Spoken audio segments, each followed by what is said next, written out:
Hello and good day. 2 pirasong bangus, gagawa tayo ng 2 recipe dito. Isa sinabawan at isa naman ay paksiw. So join me kung ano ang mga sangkap na ating i-add on dito sa ating sinabawang bangus na ito. Yan, nagpapakulo tayo dito ng mainit na tubig. Mag-add on tayo ng onion at kamatis.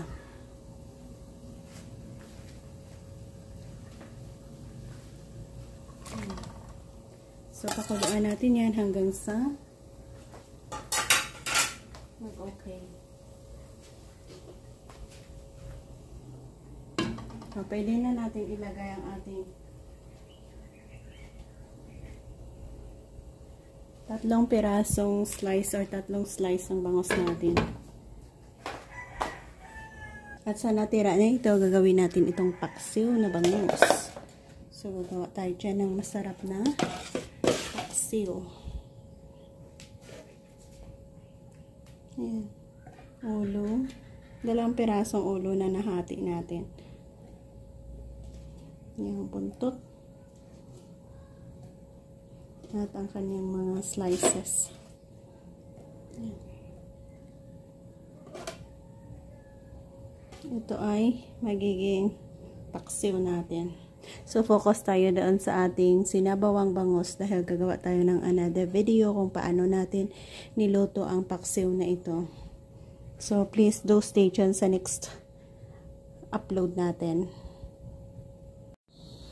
Isa sa ingredients na ating i-add on doon sa ating sinabawang bangus ay ang ating spinach na ito. So, yan. Mag-add pa tayo dyan ng sigarilyas. Yan ang sigarilyas natin. Masarap na vegetables din ito.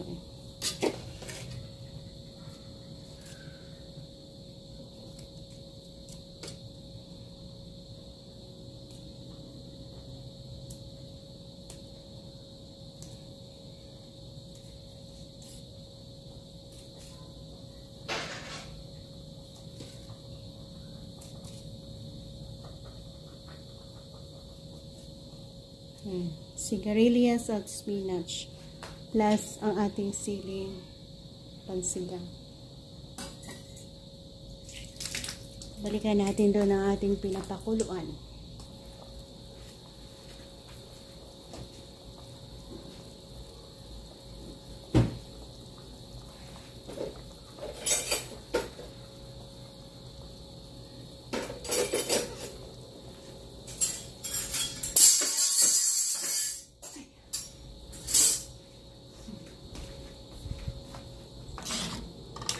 Yan. Looking good.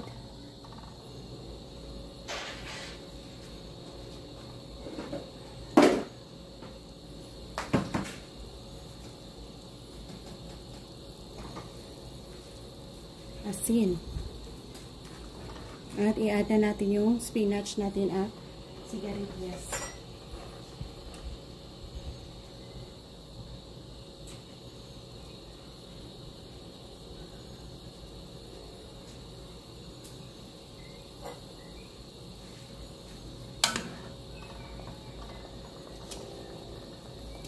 Masarap na gulay ito, guys. Ayan. Ang ating spinach.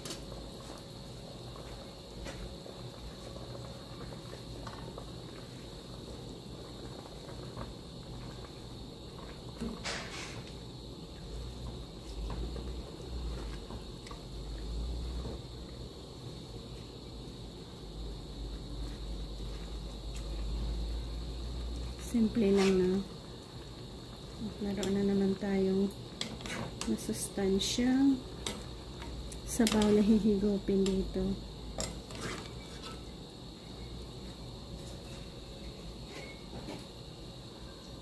I-add natin ang ating sigarilyas at sili.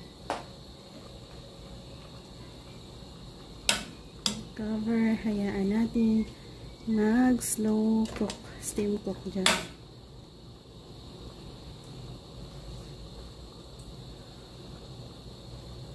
Sarap. So, yan. Pasilip ko na rin sa inyo ang ating paksiw. Yan, dalawa ang ating niluluto. Paksiw na masarap. Napakabango. At naamoy na natin.